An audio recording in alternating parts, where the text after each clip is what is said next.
with our host, Mitchell S. Karnes. Mitchell, how are you? And do you have news for me, or is this the next event's coming up this weekend, right? Yes, tomorrow and Sunday. Oh my goodness. It's got to feel great. Could you imagine at one point in time, you'd be on stage, like a stage like this? I could have imagined it, whether I believed it or not. That's a different story. But yeah, this is great. Today, I'm going to see one and learn from it. Stephen James is on this panel. And so tomorrow, I'm on one, and then Sunday, I'm on two. Oh, wow. Okay. So the preparation time to be on a panel, how are you preparing? They sent us the general questions that they're going to ask. And of course, then they turn it open to the people attending to ask Q&A time. So each of the people on the panel will introduce yourself and why you're there, and then you field a question. Tomorrow's is going to be about creating series characters. What's the difference in creating a one-off versus something that's going to continue on a series? Sunday, I'll answer the question as what's a red herring and how many is too many, and then a story arc,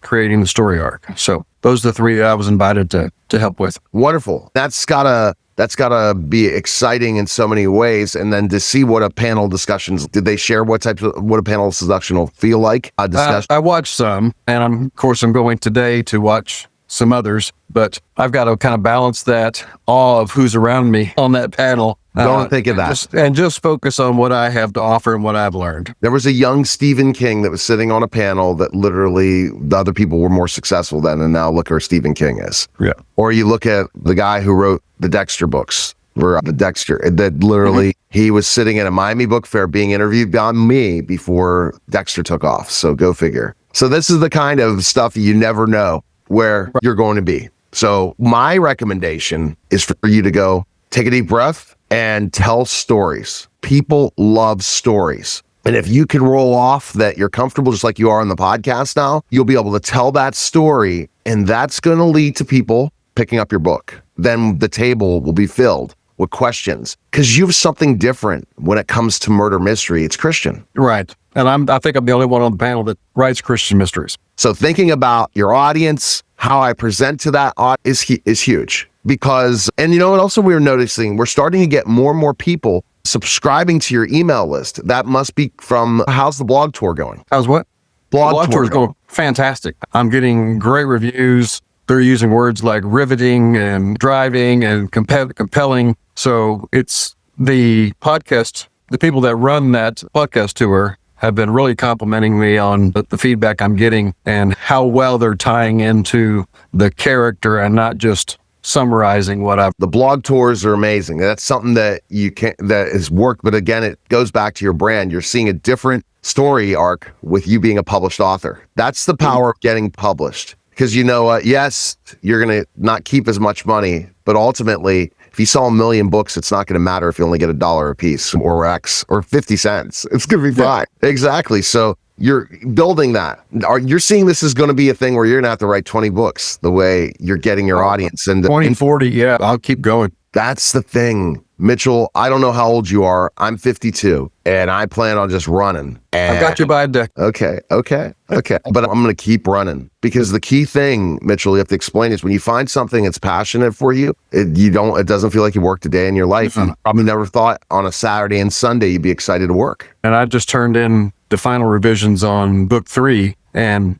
I'm taking off on book 4, over 5,000 words already on that. So I just came out of being sick for 14 hours and it was hard and I didn't like how I was feeling and how I was performing. So I went to sleep. I haven't taken any of my Tylenol and cold medicine, but I've come in first a sales call and then jumped on a call with you. And it seems like it enthralls me. And it feels like fall in Cleveland. Come on now. 68 degrees right now. Yeah. In the high 90s. So 68, Mitchell. All right. So what else is new? I cannot wait to hear what happens. Get tons of pictures. We cannot wait to put those on the website. What else is going on? After that, the next weekend, I go to Rarity Bay at the Women's Club. They have 300 members of it, and they've opened it to the entire subdivision. It's a huge subdivision. So I'm going to be speaking there and selling books and then answering questions on that. That's the Tuesday after Labor. Wonderful. So dude, you got everything going. Let's crank it up. It's got to feel good. And what will you do when you speak there? Is it speaking to the whole group or going into smaller groups too? No, it's one large group.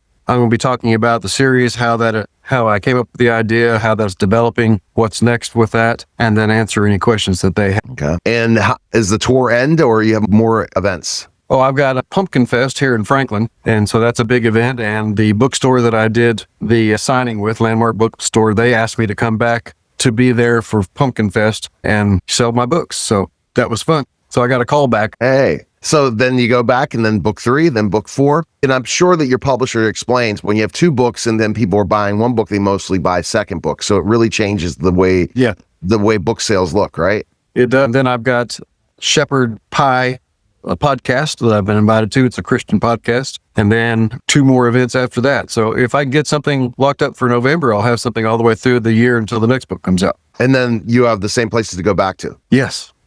So what is your goal? How many events do you want to have? Oh, I'd like to have a major event every month to keep something going, and some minor events in between that, keep time for writing and doing stuff like this. But I'm excited about answering questions at this thing about the red herring and series characters and how I came, because this is my second series. I had that young adult fantasy series, a 4-book series before this, and then this one's taken off.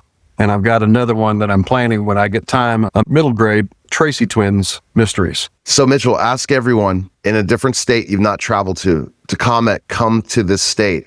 Go ahead, do that. Say that right now. Okay. Yeah. No, say it. I'll come anywhere. You just give me enough time in the morning. I'll go anywhere. All right. I'll come to book clubs and I'll help discuss it, answer any of your questions. All right. So it's Mitchell S. Karnes, author.com. Appreciate it, Mitchell. Great stuff. And look forward to next week. All right. You get better. All right. I will.